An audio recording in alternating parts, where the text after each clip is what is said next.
The Grim Drive podcast explores mental health through the lens of professional sports and athletes. Pro athletes come forward more and more with stories about their mental health journey, what they have endured, and how they managed to push through, reflecting a mental health stigma that continues to be reduced. Pro athletes also leverage mindset to achieve peak performance, as well as representing and often driving elements of popular culture through the use of social media, technology, and personal branding. This places athletes front and center as role models for people of all ages, giving them a platform to reach many and deliver important information, including information about mental health.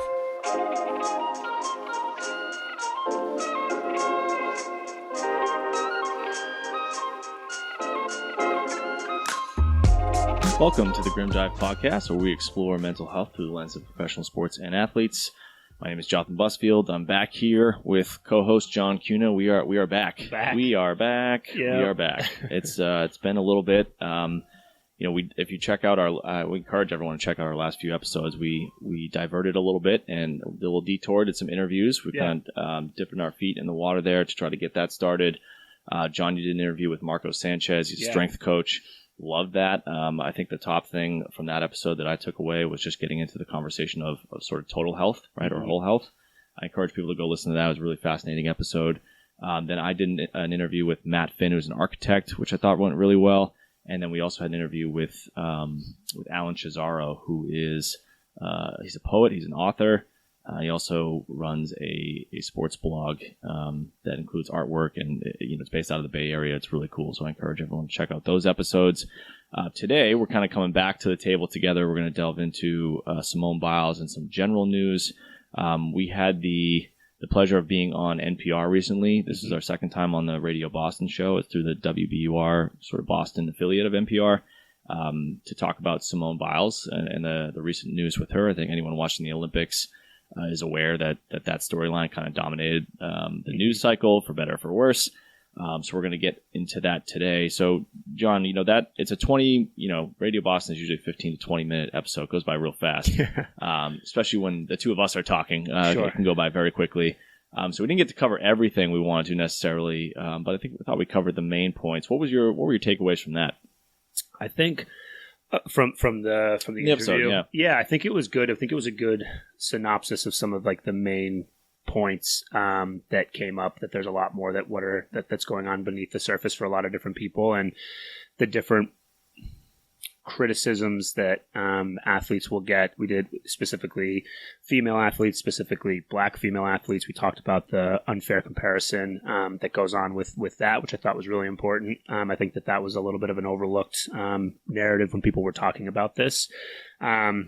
It seemed, we talked a little bit about the importance of, prehab work or doing work ahead of time before things go wrong, and how that work needs to happen, not just at a professional level or with Olympics or pro athletes, but it needs to happen at a much sooner age to get these kids prepared.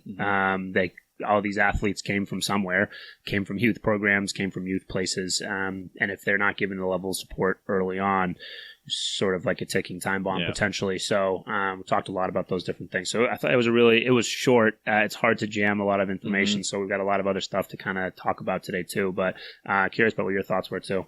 Yeah. I thought we covered quite a bit. I mean, it's such a nuanced topic, and I think that's why it's almost impossible to expect the reaction to be nuanced, because I think there are factors at play that just prevent that from happening, and I think I want to get into that a little bit. I think the news cycle is so fast, right? So that's one, right? The news cycle goes by quickly and then recycles itself fast. So people move on from one point to the next with limited information. So that's one.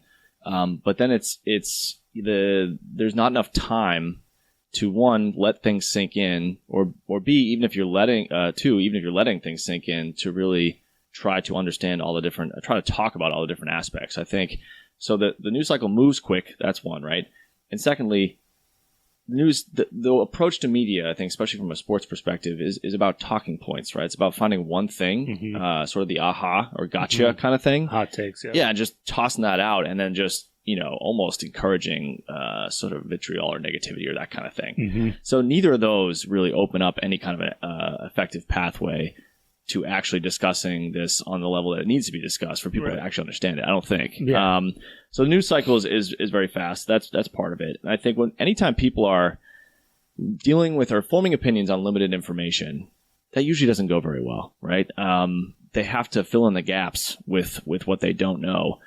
And I mean, the odds of that working out or being accurate are pretty slim. Now, if you factor in that people slant more towards negativity, brains slant 3 times as strongly towards negativity as being positive, then you can imagine when you're filling in gaps of information you don't have, you're going to fill that with negative assumptions. You're not going to fill it with giving her the benefit of the doubt. You're not going to fill it with optimism. So you can see where that goes, right? I think that factors in. I also think that, things are rarely as simple or as black and white as we think, right? I think a lot of times, we've discussed this in a lot of different episodes, but people make sense of things when they're in binary terms a lot easier, either or terms, right? Good versus evil, left versus right, that kind of thing. But how many things in life really are that sort of one or the other? Right. Few things are, right? Things are very nuanced. So I think people tend to react quickly to falling into one camp, right? It's like either her decision was fair and fans are terrible, or some fans are right and she is to blame, right? It's kind of like you're in either one of those camps. And I don't think that's really accurate to any of these types of topics, right? No, I think the point you bring up is sort of is one of the main ones, is that specifically with media, and I have other thoughts about it as well that we'll get into, but that people are not being given enough time to process for themselves, right? The 2 narratives came out really quickly. She's a quitter and she's terrible to the sports and just push through it and all the bullshit that we hear, which we'll talk about in a second, or she's, the best thing that's ever happened and all of these different things, and she can't criticize and all those different things. And I definitely tend to lean more towards if she's not able to perform, she can't perform, and that's her choice. It's her body. She can do what she needs to do with that. Like you said, it just recycles the echo chamber of hearing those things. They don't have all the information, but it gets filled in for them, whether it's accurate or not, from the people who are sort of putting out those same messages. And then anytime a dialogue comes in or any type of contradictory thought to what you've been saturated with, you get these big, massive eruptions, and then no one talks about it because it's too polarizing and you're too afraid of saying the wrong thing and getting canceled or having a different opinion about something, and it happens so quickly. That's just the way of the world, the way the sort of media works. Fast, right? Really fast, and you're forced to choose camp instantly because you have to post about it, or else if you don't post, then that's another story, and it's this whole convoluted just mess, and it does not allow for productive conversations about really serious topics like this one, mental health in sports. We've been talking about it for quite a long time. It's not just a very simple black or white thing. It never is. To your point, it's always nuanced. Yeah, the attention span collectively and the short span of the media cycle really incentivizes hot takes and leaps without accurate information, right? I think if you're, and it's hard to, I don't even want to say I blame the people in the media. I mean, look, they're doing their best job. It's clickbait. They just need to get people to click on their articles. If you're trying to be successful in that field, I don't think you can be successful these days without doing that some of the time, because you will miss the wave. Right. Like you said, even if you're right and you wait and you have the most nuanced, that whole cycle is going to pass you by so fast that you have no chance to hop in. And it sucks because I think it totally incentivizes people who are talented and who understand that there's nuance to just go with 9% information and do their best, and because they know that if they don't, they are totally sitting on the sideline, and that's not going to do them any good. And they're looking out for themselves a little bit. So I agree with you. This also makes me think of what for certain things, what is the best time frame to actually assess, discuss, judge things, right? On the Bill Simmons podcast, or I think it's a rewatchable podcast from the Ringer Network, they talk about the 5-year Oscars instead of the 1-year Oscars, right? And they've talked about this a couple times, joking sort of, but saying ideally in terms of awarding Oscars to movies, it should be 5 years after that year, right? So for 2021 movies, it should really be in 2026 when they decide what movies win the Oscars, because how much goes into how the movies age and how it melds or creates a cultural shift, or that all those things factor in. You can't possibly know that in 2021 when you're doing the Oscars right away. Right. And yet they're never going to do a 5-year Oscars. It's just never going to happen. No. Right. And so this is similar, where it's ideally, I would say 2 to 4 weeks is probably for a month is probably the right amount of time to wait for more information about a Simone Biles situation, to see where all the chips fall and what's really going on, so that we have somewhat completed information. We actually hear from her, maybe, or God forbid that happens, right? or that kind of, because that way we'd all be able to discuss this accurately without causing more damage unintentionally or intentionally. But that's never going to happen. That's what sucks, is that like the more we can sit here and talk till we're blue in the face about how the media sucks and about how it needs to change, it's never going to change. It's just never going to change. So I think we're big proponents of like, how do we work within an understanding of what we can control and what we can't control? We can't control the media. It's just that's never going to change. There are factors at play that we can't control. So how do we work around that, right? I don't know the answer to this, but I certainly think getting hung up on trying to ever expect the media to change is going to leave us just disappointed. What do you think? I think we just have to try to offer a different way. Yeah. And for our loyal listeners, hopefully you guys appreciate it. 116 on YouTube, by the way. There you go. Okay. Let's go. No big deal. So, but yeah, I mean, I think that the narrative, those two different camps were established before Simone even had a chance to fully articulate what it was that she was going on. I mean, from the first minute she said she wasn't competing, those two things were like, yes, great. Another person to talk about mental health in sports and the importance of it. Awesome. People jumped on that camp. Or she's a quitter, or, tough it out and all that stuff. And I'll get into the language in just a second of sort of my other take about that. But she hadn't even fully articulated like what it was that was going on for her. That took pretty much the entire course of the Olympics for her to like get out all of the stuff that was going on for her, talking about, her aunt and then talking about her past. She didn't come out in the first time she talked about it. Yep. And yet the narrative was completely taken away from her. I think that's probably one of my bigger issues of she wasn't really in control of her own narrative. Now, to play devil's advocate, she is in the public sphere, and that is sort of something that comes along with it that we're never going to be able to change. But I think that we can try to model following the lead of the person who's actually going through it and following again and sort of using what they're actually giving us versus what some broadcast person online is telling us that Simone's going through with no context or not even using what she's talking about. I think that we can provide a different option or a different thing of trying to look at all the information in a timely way rather than just like jumping into one of these camps and trying to get clickbait and things like that. Yep. Maybe we'll never be successful media moguls because of that, but I don't think we will, because we even had text conversations where our main back and forth via text for the first week of this was just kind of waiting for more information, right? Just kind of see what happens, see what she says. Yeah. We don't know enough. Like that was our back and forth, and I think I agree that is going to prevent us from ever being a media mogul. Yeah. And so be it. Whatever. And I think honestly, us as clinicians recognize the fact that like when somebody's we talk about the concept of regression, but like when someone comes in and is bears their soul and opens up and is extremely vulnerable, you can have a little bit of like a regressive piece of like, oh shit, that was a lot. Yep. I need to now go back into internal, put my guards up and all those things. I think we kind of knew that there was probably a little bit of that going on. And it takes more time for her to build some comfort and confidence to even just be open with what was going on. I think we tried to allow for that space so that, I mean, how long was it? It's 3 weeks out since this all started and we're still trying to talk about it in an articulate way. So, maybe we don't get the most clicks on our YouTube site, but we can sleep at night, though. We can sleep at night, and I think we're trying to put thoughtful analysis to a really complex situation rather than just being like, yes, it's bad, or no, it's good. And I think that needs to happen more often. Yeah, I agree. So one of the things I talked about on the NPR episode was just that I think someone asked a question, a listener had maybe called in before we were on there and asked a question about whether fans think they own the athlete. Yeah. And I think, look, some people probably do. I think some fans are going to, like the way I said it was, some fans are going to tear down anyone just because, of their own vulnerabilities or insecurity or that kind of thing. And so some people just want to see the world burn, usually because of their own pain that they're going through. Aside from those people, I think most fans don't think they own the athlete, but they are consumers, right? And they have expectations, which we know are dangerous.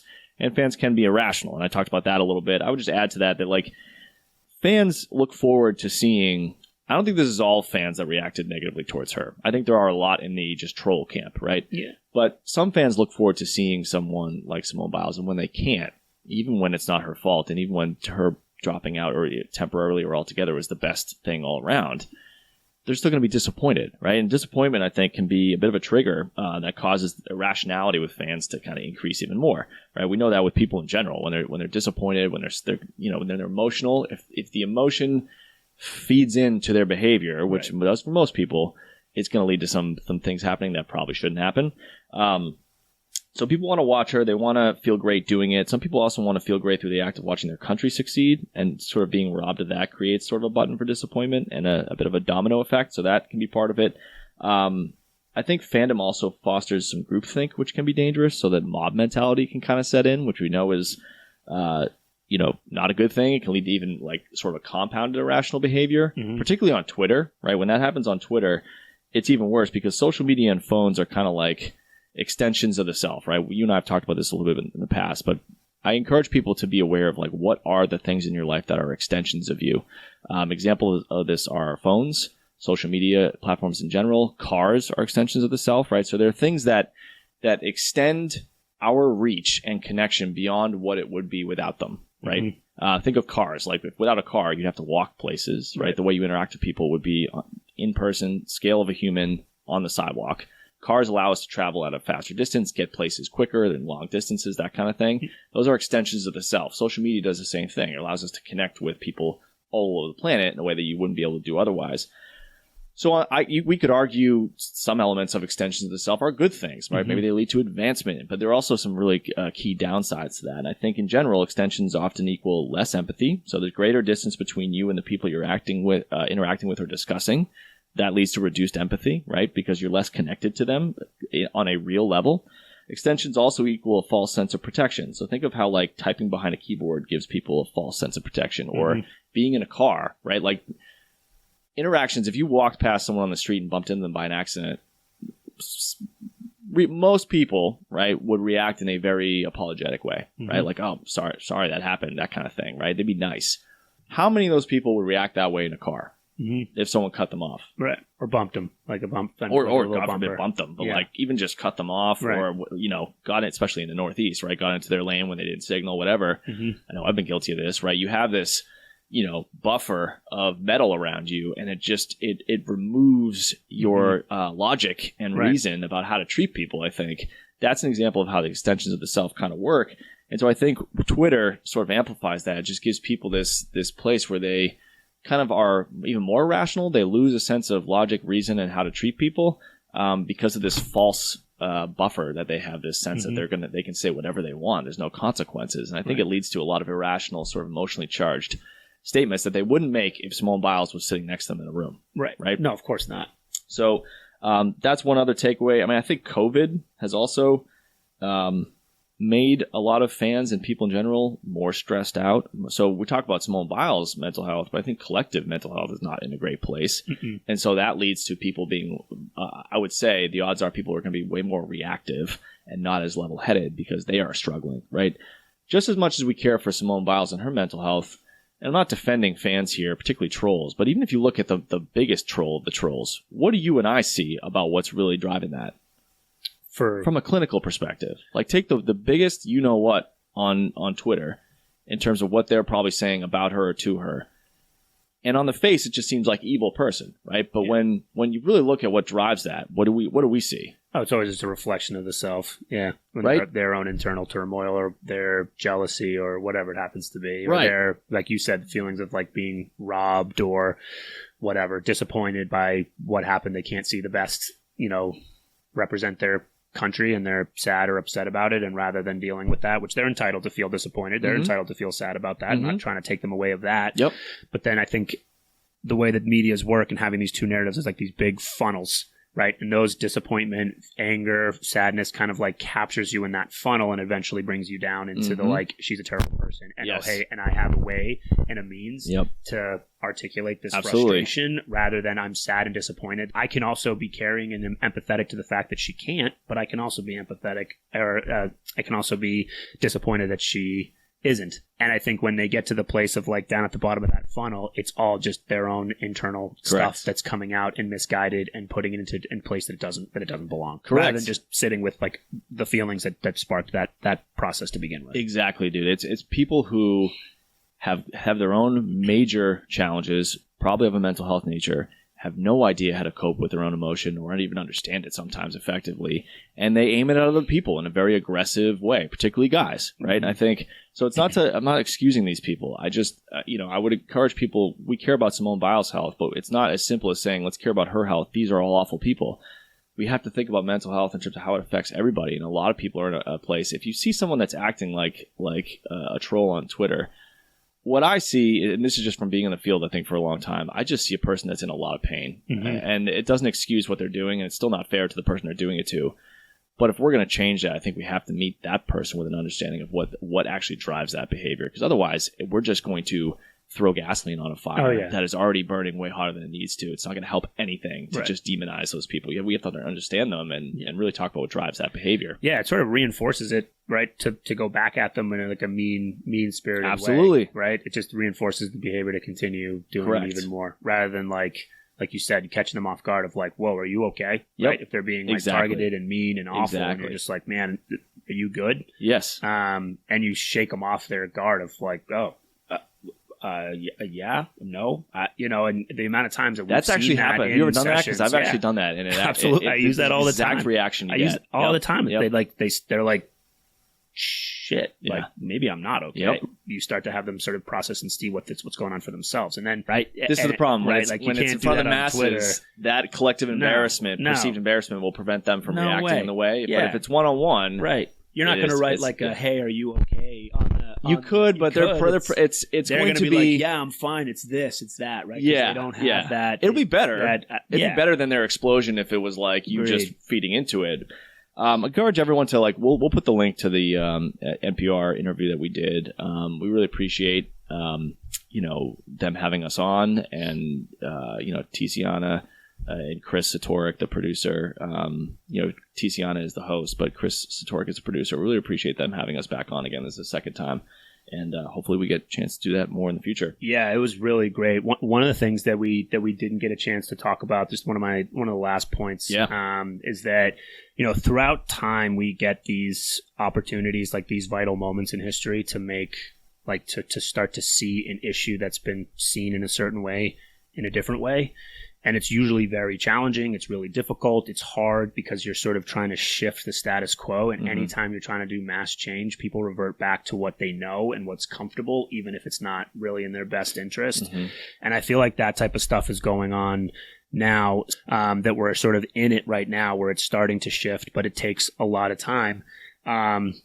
And I think a lot of the things that I heard people talking about when trying to have good conversations, and I wanted to bring it up to give them credit for trying, but also sort of shed my insight on that, is, I sort of pushed away the side of like, it's not a real injury, or like she's got to just like blah, blah, blah, right? Like I kind of just discount those, because that's just like, you're so far behind. And if she came with a broken leg, you wouldn't be having the same reaction to that. You would be like, oh, that's there. Just because it's a hidden injury doesn't mean that it doesn't exist. And when you're asking someone to flip upside down, who's seeing themselves do something inside of their head, you're okay with putting her at risk of like breaking her neck and being paralyzed. So I don't see that one. The one that I was sort of drawn to, that I saw a lot, was athletes have always had to deal with high pressure moments, and athletes have always had to deal with these types of things, and athletes now are just soft.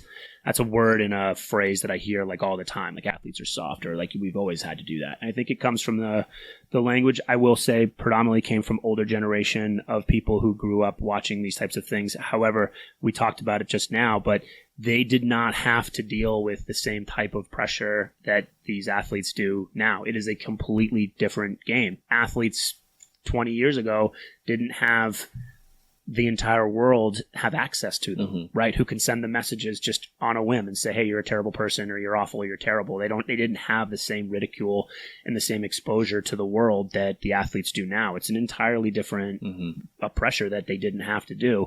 And I also hear the same of like, well, there's so much value of like pushing through your anxiety, and you'll feel so much better when you do.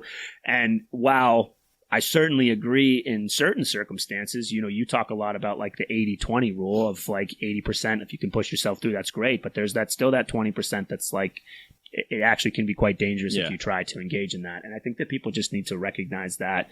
And when you maybe have those automatic responses to situations like this, I just encourage you to maybe dive a little bit deeper and ask for just a little bit, just a little, and kind of try to understand where that might come from. Is that a repeated word and phrase that you've just heard, or is that an authentic thought? And if it is, then I guess I challenge you to see the broader picture of it all. Yeah, I'm so glad you brought this up because this kind of touches on something else that I was trying to think about how to describe and that I find really fascinating. And so I guess I'll just dive into it and then we'll try to make sense of it together. You can help me out. You got it. Tease out this thought loop. So the way I wrote it down was like people overvalue what is missing or didn't happen, and they undervalue the negative or downside effect of what they witness. And so where I see this come up, right, let's start with the main example I think of. I think of Tom Brady versus Joe Montana, okay? And so I'll describe what I mean by that, right?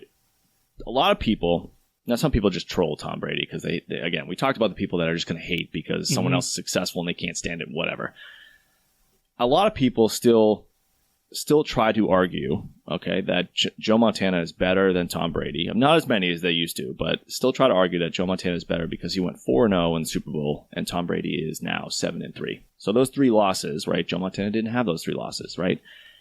And this just boggles my mind. But what it really shows is that people, this is the thing, right? So that what I hear is that 6 seasons, not including Super Bowl wins, right? 6 seasons for Joe Montana were seasons that Tom Brady actually advanced farther than him. Mm-hmm. Advanced farther all the way to the Super Bowl, lost the Super Bowl, but in those 6 seasons for Joe Montana, he didn't even make it to the Super Bowl, right? So people value the absence of Joe Montana making those extra 6 Super Bowls over the fact that Tom Brady made it farther, made it to those, and lost in 3 of them anyway, right?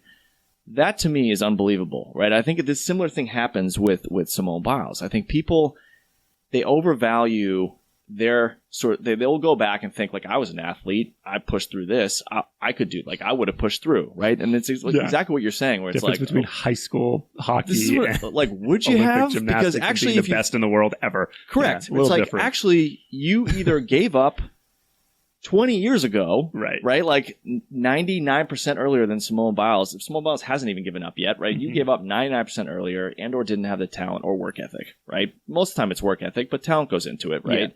I don't know which one's more important. I'd say, depends on the sport, depends on whatever, right? They're both important. But these are people who gave up so much earlier on sports in their own life. And then they're acting as if they would have done, right? So it's very similar to the Tom Brady, Joe Montana thing, where it's like you're overvaluing the fact that you didn't make it as far as her, and you're undervaluing the fact that she has made it 2,000 times farther and had to drop out temporarily. See what I'm saying? Right. So it's like the example of Tom Brady having a loss in a Super Bowl, but he still made 10 Super Bowls. And you know what I'm saying? Yeah. Does that make sense? Absolutely. Okay. It makes it's so sports is, it all comes down to when you get to that level, it's just everything's weighted in wins and losses, right? And so if you add losses to it, it's the same sort of argument that people get into, and I guess I fall into this is when I become a fan, like the LeBron MJ type of situation of like, well MJ's better because he never went game 7s and things like that, right? And LeBron has not surpassed the number of championships, so there's still that, but those losses and things like that get weighed way heavier than they necessarily should be.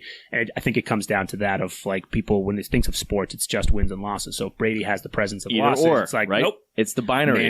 Montana never had those. So I'm guilty of this for sure as a fan when I'm talking about LeBron, especially with some of my friends, one friend in particular who I just go back and forth on about him, mostly just to troll him because I know it gets him going. Like, oh, he's a terrible person because of this, right?